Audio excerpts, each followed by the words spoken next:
Hello and welcome back. In this video, we will be discussing transformation and linearization. All right, let's take a look at some vocabulary. Transformation, changing the scale of a variable to reveal a pattern. Linearization, using a transformation to make a curved relationship approximately linear. Logarithm, a transformation commonly used for exponential data.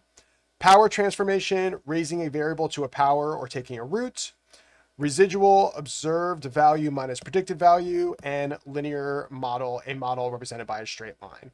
All right, prerequisites going into this, we should be familiar with logarithms. If you haven't seen my video on residuals, I recommend checking that one out. And yeah, all right, let's dive in. So why transform data? Many real-world relationships are curved. Linear regression works best for linear data. Instead of forcing a straight line onto curved data, we can transform one or both variables to produce an approximately linear pattern. And we can do this because logarithmic is the inverse of exponential, which is what we see when something looks curved. All right, cool. So here we have an example data set. Don't focus on the green so much yet. Just look at the X and Y. This is the given data. And what I did here in the green is,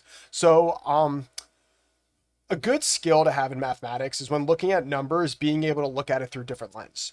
And like with practice, when I see numbers such as 2, 4, 8, 16, 32, and 64, just working with exponents so much, I'm able to quickly notice that the pattern here is that, hey, each one of these numbers is 2 raised to a power, which I have. That's what this green column is. It's showing 2 is 2 to the first power, 4 is 2 to the second power, 8 is 2 cubed, 16 is 2 to the fourth, etc.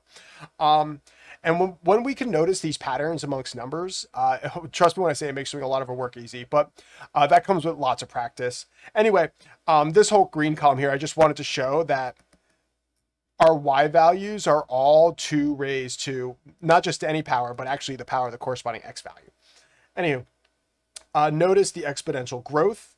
This here, we're going to see a graph of it, but just to introduce, this graph's going to look something like that. Notice exponential growth, and a straight line would not fit this model. So actually, let's put that back up. If we did a straight line, that's not going to fit this at all. So we're going to figure out how can we work with data that looks like this to make it look like a straight line. All right. So here, I drew a picture, but I used Desmos to plot all these points here, and we could see, I don't even fit them all, actually. They go off. I should have zoomed out more. I apologize for that. But here are the first 4 points. 5 and 6 are way up here. And then in the next picture here, I just show the equation of the line that I was able to find from looking at the pattern. And it shows, like, again, a straight line is not going to fit this unless our straight line is something like that. But we don't want to work with a line that looks like that. So how do we linearize the data? We linearize the data by taking the logarithm of y, okay? And as a reminder for logarithms, a to the b equals c is the same as what? Log base c of b. Oops, sorry, I wrote that wrong. No, that's close enough. Let me see, log base.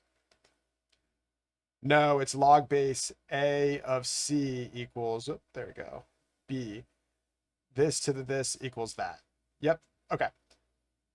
Sorry, I'm a little rusty with that. Just drive that from memory, even though I should have been prepared on that before coming in, but whatever, I figured it out. Anywho, if we are given something of this form, this is how to transmute it into a logarithm. And what's nice about this is, say you have, you know, like 7 to the x equals, I picked ugly numbers, but 49. You can use logarithms and say, okay, well, log base 7 of 49 equals 2.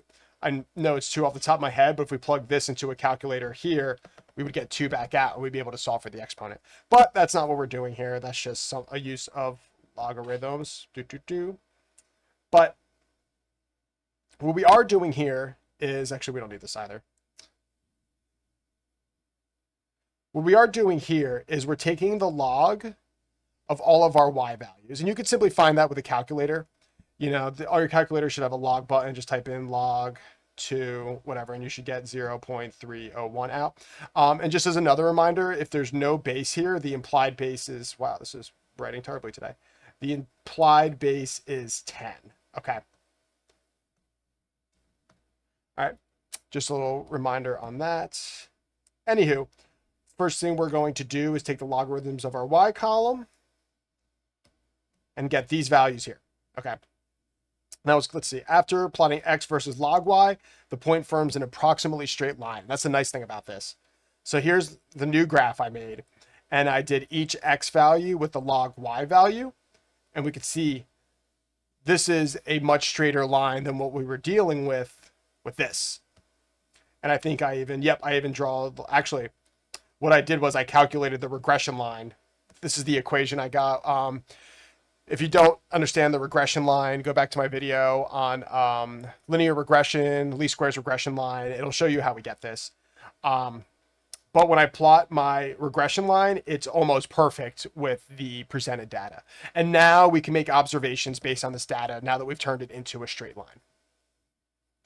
Cool. When should we transform? Residual plots, when they show a curved pattern like before, scatter plots, exponential or power-shaped growth. A straight line model clearly underfits the data. Okay, so we should transform when we can, so that we can make it a straight line. Common mistakes: transforming data without checking scatter plots, interpreting transformed variables as if they were original variables, interpreting, and then forgetting to state which variable was transformed. All right, be careful with all that. And some practice problems. Number 1, explain why a linear model is appropriate for the original data. 2, compute log of 32. 3, would you transform x, y, or both for exponential growth? And 4, why does linearization improve regression analysis? Feel free to pause here and take a stab at these. All right, let's take a look. So, explain why a linear model is appropriate for the original data.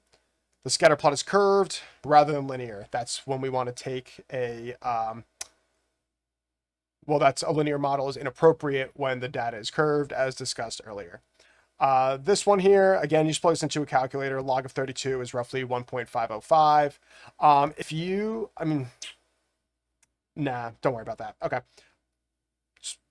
We're not here to talk about logarithms.